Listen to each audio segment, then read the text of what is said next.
Hello all, ಎಲ್ರಿಗೂ ನಮಸ್ಕಾರ. Welcome back to the channel. ಇವತ್ತು ಸೋಮವಾರ ಬೆಳಿಗ್ಗೆ ಆಗಲೇ ಟೈಮ್ ಬಂದು 6:30 ಆಗಿತ್ತು. ಬೆಳಿಗ್ಗೆ ಎದ್ದ ತಕ್ಷಣ ನಾನು ಒಂದು ಸ್ವಲ್ಪ ಎಳ್ನೀರು ಕುಡಿಯೋಣ ಅಂತ ಹೇಳಿ ನೈಟ್ ಎಳ್ನೀರನ್ನ ತಂದಿಟ್ಟಿದ್ದೆ. ಅದನ್ನು ಚೆಚ್ಕೊಂಡು ಎಳ್ನೀರನ್ನ ಕುಡಿತಾ ಇದ್ದೀನಿ. ಯಾಕೆ ಅಂತ ಹೇಳಿದ್ರೆ ಎಳ್ನೀರು ತುಂಬಾ ಒಳ್ಳೆಯದು. ಮಾರ್ನಿಂಗ್ ಎದ್ದ ತಕ್ಷಣ ನಾವು ಮಸಾಲ ಪದಾರ್ಥಗಳನ್ನು ಡೈರೆಕ್ಟಾಗಿ ಸೇವಿಸೋದ್ರಿಂದ ಆರೋಗ್ಯನೂ ಹಾಳಾಗುತ್ತೆ. ಸೊ ಹಾಗಾಗಿ ಸ್ವಲ್ಪ ಹೊಟ್ಟೆ ತಂಪಾಗಿರಲಿ ಅನ್ನೋದಕ್ಕೋಸ್ಕರ ಮೊದಲು ಎಳ್ನೀರನ್ನ ಕುಡಿದು ತಿಂಡಿನ ಮಾಡಬೇಕು ಅಂದ್ಕೊಂಡಿದ್ದೀನಿ. ಮತ್ತು ಇಲ್ಲಿ ಒಂದು ಕುಕ್ಕರ್ನ ಇಟ್ಕೊಂಡಿದ್ದೀನಿ. ಕುಕ್ಕರ್ಗೆ ಸ್ವಲ್ಪ ಎಣ್ಣೆ, ಹಸಿರುಮೆಣ್ಸಿನ್ಕಾಯಿ, ಕರಿಬೇವು ಮತ್ತು ಈರುಳ್ಳಿನ ಹಾಕಿ ಫ್ರೈ ಮಾಡ್ಕೊಳ್ತಾ ಇದ್ದೀನಿ. ನಾನಿಲ್ಲಿ ಒಂದು ಸ್ವಲ್ಪ ತೊಗರಿ ಕಾಳ್ದು ಗೊಜ್ಜು ಮಾಡೋಣ ಅಂತ ಅಂದ್ಕೊಂಡಿದ್ದೀನಿ. ಚಪಾತಿಗೆ ತುಂಬಾ ಚೆನ್ನಾಗಿರುತ್ತೆ. ಅದಕ್ಕೋಸ್ಕರ ಅದನ್ನು ನಿಮ್ಮ ಜೊತೆಗೂ ಶೇರ್ ಮಾಡೋಣ ಅಂತ ಮಾಡ್ತಾಯಿದ್ದೀನಿ. ಹಾಗೆ ಒಂದು ಸ್ವಲ್ಪ ಕ್ಯಾಪ್ಸಿಕಮ್ಮು ಮತ್ತು ಹೂಕೋಸು, ಬೀನ್ಸು, ಕ್ಯಾರೆಟು, ಆಲೂಗಡ್ಡೆ, ದಪ್ಪ ಮೆಣಸಿನ್ಕಾಯಿ, ನಿಮ್ಗೆ ಏನು ತರಕಾರಿ ಬೇಕು ಅನ್ಸುತ್ತೋ ಅದನ್ನೆಲ್ಲ ಹಾಕ್ಕೊಳ್ಬೋದು. ಅದ್ರ ಜೊತೆಗೆ ತೊಗರಿಕಾಯಿನ ಹಾಕ್ಕೊಳ್ತಿದ್ದೀನಿ ನಾನು. ನೀವು ತೊಗರಿಕಾಯಿ ಇಲ್ಲ ಅಂತ ಹೇಳಿದ್ರೆ ಕಡಲೆಕಾಳು ನೆನೆಸಿ ಹಾಕ್ಕೊಬೋದು. ಹೀಗೆ ಯಾವುದೇ ಥರವಾದಂತಹ ಕಾಳು ತರಕಾರಿನ ಮಿಕ್ಸ್ ಮಾಡಿ ನೀವು ಇದನ್ನ ಮಾಡ್ಕೊಳ್ಬೋದು. ಹಾಗೆ 1 ಟೀ ಸ್ಪೂನ್ ಆಗುವಷ್ಟು ಅರಿಶಿನದ ಪುಡಿ ಹಾಕ್ಕೊಂಡು ಇದನ್ನು ಚೆನ್ನಾಗಿ ಈ ರೀತಿ ಫ್ರೈ ಮಾಡ್ಕೊಳ್ತಾ ಇದ್ದೀನಿ. ಈ ರೀತಿ ಚೆನ್ನಾಗಿ ಫ್ರೈ ಮಾಡ್ಕೊಂಡಿದ್ದ ನಂತರ ಇದಕ್ಕೆ ನಾವು ಸಾಂಬಾರು ಪುಡಿ ಮಾಡ್ಕೊಂಡಿರ್ತೀವಲ್ವ ಮನೇಲಿ ಬೇಳೆ ಸಾಂಬಾರಿಗೆ, ಆ ಪುಡಿನ 1.5 ಸ್ಪೂನ್ ಹಾಕಿ ಅದ್ರ ಮೇಲ್ಗಡೆ ಟೊಮೊಟೊ ಹಾಕಿ ಮಿಕ್ಸ್ ಮಾಡ್ಕೊಳ್ತಾ ಇದ್ದೀನಿ. ತುಂಬಾ ಸಿಂಪಲ್ಲಾಗಿ ಬೇಗನೆ ಮಾಡ್ಕೊಳ್ಬೋದು. ಈ ರೀತಿ ಚೆನ್ನಾಗಿ ಮಿಕ್ಸ್ ಮಾಡಿಕೊಂಡು ಇದಕ್ಕೆ ರುಚಿಗೆ ತಕ್ಕಷ್ಟು ಉಪ್ಪನ್ನು ಸೇರಿಸ್ಕೊಳ್ಬೇಕು. ಹಾಗೆ ಇದಕ್ಕೆ ಕನ್ಸಿಸ್ಟೆನ್ಸಿನ ನೋಡಿಕೊಂಡು ಸ್ವಲ್ಪ ನೀರನ್ನು ಸೇರಿಸ್ಕೊಳ್ಬೇಕು. ತುಂಬ ನೀರು ಹಾಕೋಕ್ಕೆ ಹೋಗ್ಬಿಡಿ. ಹಾಗೆ 1 ಕಪ್ ಆಗೋವಷ್ಟು ತೆಂಗಿನಕಾಯಿ ತುರಿನ ಹಾಕ್ಕೊಳ್ತಾ ಇದ್ದೀನಿ. ತೆಂಗಿನಕಾಯಿ ತುರಿ ಹಾಕ್ಕೊಂಡ ನಂತರ ಕುಕ್ಕರ್ನ ಕ್ಲೋಸ್ ಮಾಡಿ 1 ವಿಷಲ್ ಬರ್ಸ್ಕೊಂಡ್ರೆ ನಮ್ಮ ತರಕಾರಿ ಗೊಜ್ಜು ರೆಡಿಯಾಗಿಬಿಡುತ್ತೆ. ದೋಸೆಗೆ ಅಂತ ನಾನು ಮಾಡಿರೋವಂಥದ್ದು. ನೀವು ಚಪಾತಿಗೆ, ದೋಸೆಗೆ ಏನಾದರೂ ಮಾಡ್ಕೊಬೋದು. ತುಂಬ ಅಂದರೆ ತುಂಬಾ ಟೇಸ್ಟಿಯಾಗಿರುತ್ತೆ. ನೋಡಿ, ಇವಾಗ ಗೊಜ್ಜು ರೆಡಿ ಆಯಿತು. ನೆಕ್ಸ್ಟು ದೋಸೆ ಹಾಕೋಬೇಕು. ಹಾಗೆಯೇ ಮಗುಗೂ ಸ್ಕೂಲ್ಗೆ ಲೇಟ್ ಆಗಿಬಿಡ್ತಾಯಿತ್ತು. ಸೊ ಹಾಗಾಗಿ ದೋಸೆ ಮಾಡ್ಕೊಂಬಿಡೋಣ ಅಂತ ಹೇಳಿ ಒಂದು ಕಡೆ ತವಾನ ಇಟ್ಟಿದ್ದೀನಿ, ಇನ್ನೊಂದು ಕಡೆ ಮಗುಗೆ ಅಂದ್ಬಿಟ್ಟು ಹಾಲನ್ನ ಕಾಯಿಸೋಕ್ಕೆ ಅಂತ ಇಟ್ಕೊಂಡಿದ್ದೀನಿ. ಹಾಗೆ ಮಾರ್ನಿಂಗು ನಮ್ಗೆ ಇಷ್ಟೇ ಟೈಮ್ ಇದ್ರೂ ಟೈಮ್ ಆಗೇ ಹೋಗ್ಬಿಡುತ್ತೆ. ಯಾಕಂತೇಳಿದ್ರೆ ಮಕ್ಳಿಗೆ ಸ್ಕೂಲಿಗೆ ರೆಡಿ ಮಾಡಬೇಕು, ಹಸ್ಬೆಂಡ್ಗೆ ತಿಂಡಿ ಕೊಡಬೇಕು. ಸೊ ಹಾಗಾಗಿ ನೋಡಿ, ದೋಸೆಗೆ ನಾನು ಏನು ಹಾಕಿದ್ದೀನಿ ಅಂತ ಹೇಳಿದ್ರೆ ಇಲ್ಲಿ ಸ್ವಲ್ಪ ಈರುಳ್ಳಿ ಮತ್ತು ಸ್ವಲ್ಪ ಕೊತ್ತಂಬರಿ ಸೊಪ್ಪು, ಕ್ಯಾರೆಟ್ ಮತ್ತು ಅದ್ರ ಜೊತೆಗೆ ಸ್ವಲ್ಪ ಜೀರಿಗೆನ ಹಾಕಿದ್ದೀನಿ.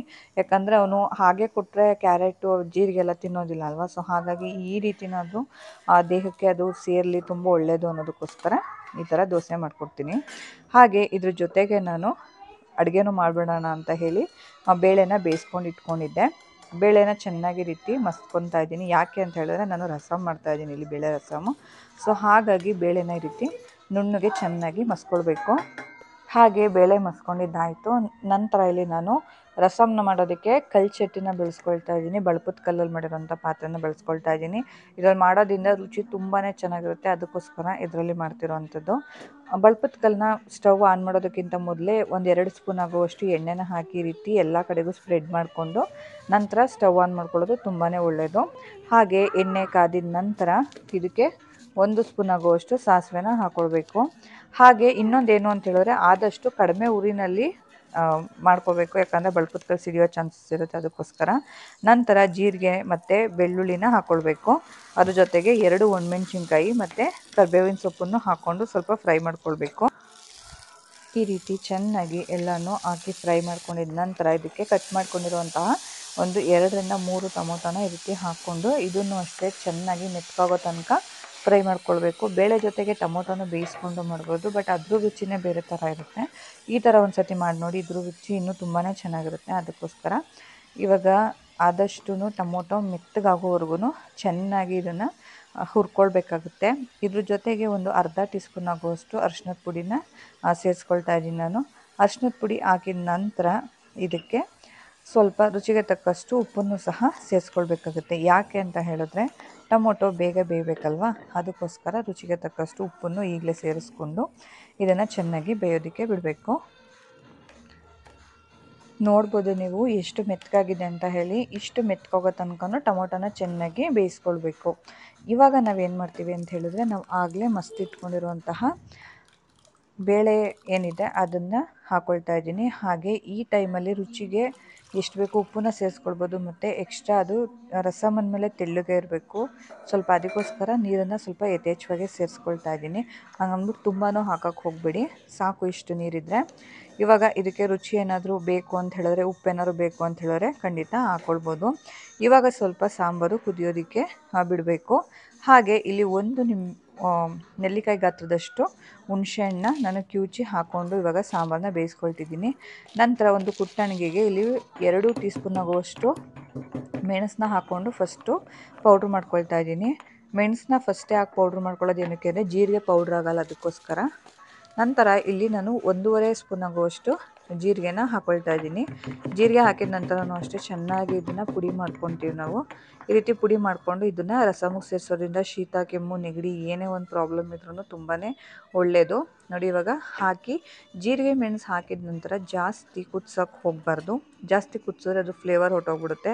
ಹಾಗೆ ಸಾಂಬಾರು ಸ್ವಲ್ಪ ಸಪ್ಪೆ ಆಗೋಕ್ಕೆ ಶುರು ಆಗುತ್ತೆ. ಸೊ ಹಾಗಾಗಿ ನಾವು ರಸಮ್ನ ಮತ್ತೆ ಅದನ್ನು ಜಾಸ್ತಿ ಕುದಿಸೋದೆ ಜೀರಿಗೆ ಮೆಣಸು ಹಾಕಿದ ತಕ್ಷಣ ಇದನ್ನು ಸ್ಟವ್ ಆಫ್ ಮಾಡ್ಕೊಳ್ಬೇಕು. ಸ್ಟವ್ ಆಫ್ ಮಾಡಿನೂ ತುಂಬ ಹೊತ್ತಿನ ತನಕನೂ ಈ ಕಲ್ಲು ಪಾತ್ರೆಯಲ್ಲಿ ಸ್ಟವ್ ಆಫ್ ಮಾಡಿನೂ ತುಂಬ ಹೊತ್ತಿನ ತನಕನೂ ಅದು ಸಾಂಬಾರು ಕುದೀತಾ ಇರುತ್ತೆ. ನೋಡಿ ಲಾಸ್ಟಲ್ಲಿ ನಾನು ಕೊತ್ತಂಬರಿ ಸೊಪ್ಪನ್ನ ಹಾಕ್ಕೊಳ್ತಾ ಇದ್ದೀನಿ. ನೋಡಿ ಈಗ ಕೊತ್ತಂಬರಿ ಸೊಪ್ಪು ಹಾಕಿದ ನಂತರ ನಾನು ಇವಾಗ ಒಂದು ಸತಿ ಮಿಕ್ಸ್ ಮಾಡಿ ಸ್ಟವ್ ಆಫ್ ಮಾಡ್ಕೊಂಡಿದ್ದೀನಿ. ನೋಡಿ ಸ್ಟವ್ ಆಫ್ ಮಾಡಿದ್ರು ಯಾವ ರೀತಿಯಾಗಿ ಕುದೀತಾ ಇದೆ ಅಂತೇಳಿ. ಹಾಗೆ ಇವಾಗ ಸಂಜೆ ಸ್ನ್ಯಾಕ್ಸ್ ಮಾಡ್ಕೊಳ್ಳೋಣ ಅಂತ ಹೇಳಿ ಹಾಗೆಯೇ ಚುರುಮುರಿ ಮಾಡೋಣ ಅಂತ ಈಗ ಐಟಮ್ನ ರೆಡಿ ಮಾಡಿ ಇಟ್ಕೊಂಡಿದ್ದೀನಿ. ಸಣ್ಣದಾಗಿ ಹೆಚ್ಚಿರುವಂಥ ಈರುಳ್ಳಿನ ಫಸ್ಟು ಹಾಕ್ಕೊಳ್ತಾ ಇದ್ದೀನಿ. ಅದರ ನಂತರ ಕ್ಯಾರೆಟ್ ತುರಿ ಮತ್ತು ಸೌತೆಕಾಯಿನ ಹೆಚ್ಚಿಟ್ಕೊಂಡಿದ್ದೀನಿ. ಇದೆಲ್ಲ ತುಂಬಾ ಹೆಲ್ತ್ ಒಳ್ಳೆಯದು, ಹಾಗಾಗಿ ಇದನ್ನೆಲ್ಲ ಹಾಕ್ಕೊಳ್ತಾ ಇದ್ದೀನಿ. ಹಾಗೆ ಸ್ವಲ್ಪ ಕೊತ್ತಂಬರಿ ಸೊಪ್ಪನ್ನು ಹಾಕ್ಕೊಳ್ತಾ ಇದ್ದೀನಿ. ಮತ್ತು ಸ್ವಲ್ಪ ಮಿಕ್ಸ್ಚರ್ ಚೆನ್ನಾಗಿರುತ್ತೆ ಮಿಕ್ಸ್ಚರ್ ಇದ್ದರೆ, ಸೊ ಹಾಗಾಗಿ ಅದನ್ನು ಸ್ವಲ್ಪ ಹಾಕ್ಕೊಳ್ತಿದ್ದೀನಿ. ಸ್ವಲ್ಪ ಕಾಂಗ್ರೆಸ್ನೂ ಹಾಕ್ಕೊಂಡಿದ್ದೀನಿ. ಅಂದರೆ ರೆಗ್ಯುಲರಾಗಿ ತಿನ್ನೋಕ್ಕಿಂತ ಯಾವಾಗಾದ್ರೂ ಒಂದು ಸತಿ ತಿಂದರೆ ಏನೂ ಆಗೋದಿಲ್ಲ. ಮತ್ತು 1 ಸ್ಪೂನ್ ಆಗುವಷ್ಟು ಹಸಿಮೆಣ್ಸಿನ್ಕಾಯಿ ಖಾರನೂ ಹಾಕ್ಕೊಂಡಿದ್ದೀನಿ. ಹಾಗೆ ಒಂದು ಅರ್ಧ ಸ್ಪೂನ್ ಆಗುವಷ್ಟು ಅಚ್ಚ ಖಾರದ ಪುಡಿ ಮತ್ತು 1/4 ಸ್ಪೂನ್ ಆಗುವಷ್ಟು ಗರಂ ಮಸಾಲಾನ ಇಲ್ಲಿ ಹಾಕ್ಕೊಳ್ತಾ ಇದ್ದೀನಿ. ಮತ್ತು ರುಚಿಗೆ ತಕ್ಕಷ್ಟು ಉಪ್ಪು ನಿಮ್ಮ ರುಚಿಗೆ ಎಷ್ಟು ಬೇಕೋ ಅಷ್ಟನ್ನು ಹಾಕ್ಕೊಳ್ಬೋದು. ಮತ್ತು ಒಂದು 1/4 ಸ್ಪೂನ್ ಆಗುವಷ್ಟು ಅರಿಶಿನದ ಪುಡಿ ಮತ್ತು ಇಲ್ಲಿ 1 ಸ್ಪೂನ್ ಆಗುವಷ್ಟು ಅಡುಗೆ ಎಣ್ಣೆನ ಹಾಕ್ಕೊಳ್ತಾ ಇದ್ದೀನಿ. ಇದು ಆಪ್ಷನಲ್, ಬೇಕು ಅಂದರೆ ಹಾಕ್ಕೊಳ್ಳಿ. ಅಡುಗೆ ಎಣ್ಣೆ ಹಾಕೋದ್ರಿಂದ ಬೈಂಡಿಂಗ್ ಚೆನ್ನಾಗಿ ಬರುತ್ತೆ, ಅದಕ್ಕೋಸ್ಕರ. ನೋಡಿ ಇವಾಗ ಈ ನಾವೇನೇನು ತೊಗೊಂಡಿದ್ದೀವಿ ಐಟಮ್ನೆಲ್ಲ ನೀಟಾಗಿ ಈ ರೀತಿ ಒಂದಕ್ಕೊಂದು ಮಸಾಲೆ ಹಿಡಿಯೋ ಥರ ಮಿಕ್ಸ್ ಮಾಡ್ಕೊಳ್ಬೇಕು. ನೆಕ್ಸ್ಟ್ ಮಿಕ್ಸ್ ಮಾಡಿದ ನಂತರ ಇದಕ್ಕೆ ನಾನು ಪುರಿನ ಹಾಕ್ಕೊಳ್ತಾ ಇದ್ದೀನಿ. ನಮ್ಮ ಹಳ್ಳಿ ಕಡೆ ಎಲ್ಲ ಪುರಿ ತುಂಬಾ ಚೆನ್ನಾಗಿರುತ್ತೆ. ಇಲ್ಲಂತೂ ಪುರಿ ಡಿ-ಮಾರ್ಟು ಆ ಕಡೆ ಎಲ್ಲ ಪುರಿ ತಂದಾಗ ಅದೇನೋ ಒಂದು ಅಷ್ಟು ಟೇಸ್ಟ್ ಇರೋಲ್ಲ. ಬಟ್ ಏನು ಮಾಡೋದು, ಸಿಗೋದೇ ಅಂಥದ್ದಿಲ್ಲಿ, ಸೊ ಅದನ್ನು ಯೂಸ್ ಮಾಡ್ಕೊಳ್ಬೇಕಷ್ಟೆ. ನೋಡಿ ಇವಾಗ ನೀಟಾಗಿ ರೀತಿ ಮಿಕ್ಸ್ ಮಾಡ್ಕೊಳ್ಬೇಕು. ಮಿಕ್ಸ್ ಮಾಡಿದ ನಂತರ ನಮ್ಮ ಚುರುಮುರಿ ರೆಡಿ ಆಗುತ್ತೆ. ಇದನ್ನು ನಾನು ಕಾಫಿ ಜೊತೆ ಅಥವಾ ಹಾಲು ಜೊತೆ ತಿನ್ಬೋದು. ನಾವು ಕಾಫಿ ಟೀ ಎಲ್ಲ ಕುಡಿಯೋದಿಲ್ಲ, ಸೊ ಯಾವಾಗಾದ್ರೂ ವೀಕ್ಲಿ ಒನ್ಸು ಟ್ವೈಸ್ ಅಷ್ಟೇ ಕುಡಿಯೋದು. ಸೊ ಹಾಗಾಗಿ ಹಸ್ಬೆಂಡ್ಗೆ ಹಾಲು ಮಿಕ್ಸ್ ಮಾಡಿಕೊಟ್ಬಿಟ್ಟು ಅವ್ರಿಗೆ ಸ್ನ್ಯಾಕ್ಸ್ನ ಕೊಡ್ತೀನಿ. ನೋಡಿ ಈ ರೀತಿ ಡೈಲಿ ಒಂದೊಂದು ಸ್ನ್ಯಾಕ್ಸ್ ಆಗಿರ್ಬೋದು, ಈ ರೀತಿ ಹೆಲ್ದಿಯಾಗಿ ಮನೆಯಲ್ಲೇ ಮಾಡ್ಕೊಂಡು ತಿನ್ಬೋದು, ಆಚೆಗಡೆ ಹೋಗಿ ತಿನ್ನೋದಕ್ಕಿಂತ. ನೋಡಿ ಹಾಲಿಗೂ ಅಷ್ಟೇ ನಾನು ಸಕ್ಕರೆ ಬಳಸೋದಿಲ್ಲ, ಜೋನಿ ಬೆಲ್ಲನೇ ಬಳಸೋದು. ಈ ಥರ ಸಿರಪ್ಪು ಸಿಗುತ್ತೆ ಮಂಗಳೂರು ಸ್ಟೋರ್ಗಳಲ್ಲಿ. ಇಲ್ಲ ಅಂತ ಹೇಳಿದ್ರೆ ಬೆಲ್ಲದ ಪುಡಿ ಹಾಕೋದ್ರೂ ತುಂಬಾ ಚೆನ್ನಾಗಿರುತ್ತೆ. ಹಾಗೆ ಈ ವಿಡಿಯೋ ನಿಮಗೆಲ್ಲ ತುಂಬ ಇಷ್ಟ ಆಗಿರುತ್ತೆ ಅಂತ ಅಂದ್ಕೊಂಡಿದ್ದೀನಿ. ವಿಡಿಯೋ ಇಷ್ಟ ಆದರೆ ಏನು ಮಾಡಬೇಕು, ಲೈಕ್ ಮಾಡಬೇಕು, ಶೇರ್ ಮಾಡಬೇಕು, ಕಮೆಂಟ್ ಮಾಡಬೇಕು. ಹಾಗೆ ಈ ವಿಡಿಯೋನ ಹೆಚ್ಚೆಚ್ಚು ಶೇರ್ ಮಾಡಬೇಕು. ಹಾಗೆ ನನಗೆ ಸಪೋರ್ಟ್ ಮಾಡಿ ಅಂತ ಹೇಳ್ತಾ ಥ್ಯಾಂಕ್ ಯು ಫಾರ್ ವಾಚಿಂಗ್.